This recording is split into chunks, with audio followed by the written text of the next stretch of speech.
Assalamualaikum warahmatullahi taala wabarakatuh. Perkenalkan, nama saya Muhammad Sabiasbullah, NIM 1897. Nah, pada kesempatan kali ini saya akan mempresentasikan hasil resume saya di jurnal Manajemen Risiko di Kilang Minyak dan Gas. Nah, seperti yang kita ketahui, risiko merupakan suatu peristiwa atau kejadian yang belum terjadi, dan kejadian atau peristiwa ini dapat mengakibatkan kerusakan atau kerugian di masa yang akan datang. Nah, oleh karena itu perlu adanya pengetahuan mengenai bagaimana cara memanage atau mengantisipasi menghindari risiko tersebut, yang mana bisa dapat dilakukan dengan cara memanajemen risiko. Manajemen risiko ini dapat membantu dalam merancang sebuah strategi dengan mengukur dan mengevaluasi risiko. Pada saat ini, energi memiliki peranan penting dalam kehidupan manusia, baik dari segi ekonomi, perkembangan sosial. Pada sektor ekonomi sendiri, energi ini sangat berdampak pada faktor produksi barang dan jasa yang dibutuhkan dalam konsumsi akhir. Fluktuasi harga dan pertukaran pendapatan asing dari penjualan minyak dan gas ini menjadi tantangan utama yang dihadapi oleh negara Iran, yang merupakan di mana negara Iran ini sebagai pemasok minyak global dan gas. Tantangan dan masalah yang terkait dengan minyak dan pengeksporan minyak dan gas ini yaitu pada cakupan besar investasi dan memastikan stabilitas arus kas.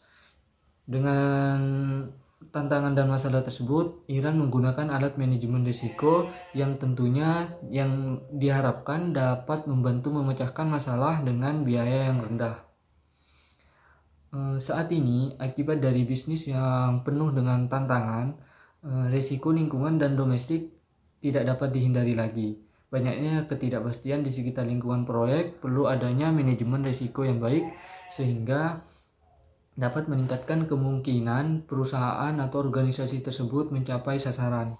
Salah satu faktor yang sangat penting dalam proses manajemen risiko ini yaitu identifikasi risiko, yang mana identifikasi ini dari yang terlemah sampai yang tertinggi, yaitu risiko yang bersifatnya risiko dengan kerugian yang rendah dan sampai dengan risiko yang dapat mengakibatkan kerugian yang besar atau sampai bisa mengakibatkan perusahaan tersebut bangkrut.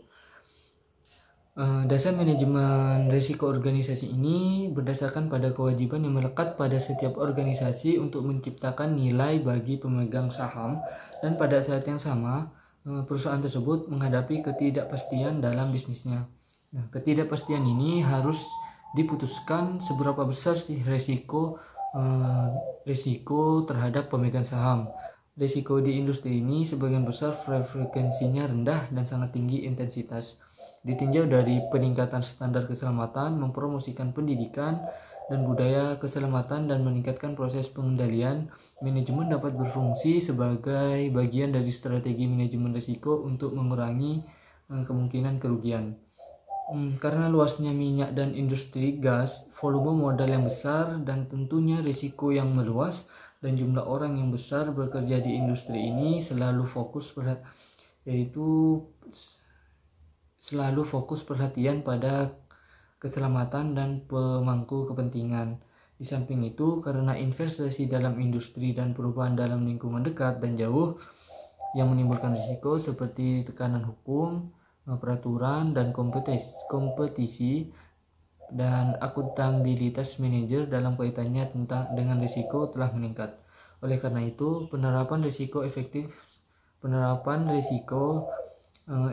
strategi manajemen dalam industri ini sangat penting. Dengan membentuk manajemen risiko komite dalam organisasi, dengan partisipasi manajer dan pelaporan ke manajemen senior tentang risiko ke depan adalah metode lain dari manajemen proses di mana tingkat keberhasilan telah sangat dievaluasi. Nah, untuk mencapai fitur ini, senior manajer harus terlibat dalam proses mengidentifikasi, menganalisis, dan mengukur risiko sehingga dapat membuat strategi yang baik, ataupun dengan strategi ini kita bisa atau perusahaan ini dapat eh, menghindari ataupun bisa mencegah terjadinya risiko ini. Mungkin itu saja yang bisa saya presentasikan dari hasil resume saya pada jurnal manajemen risiko di kilang minyak dan gas. Selebihnya mohon maaf. Wassalamualaikum warahmatullahi wabarakatuh.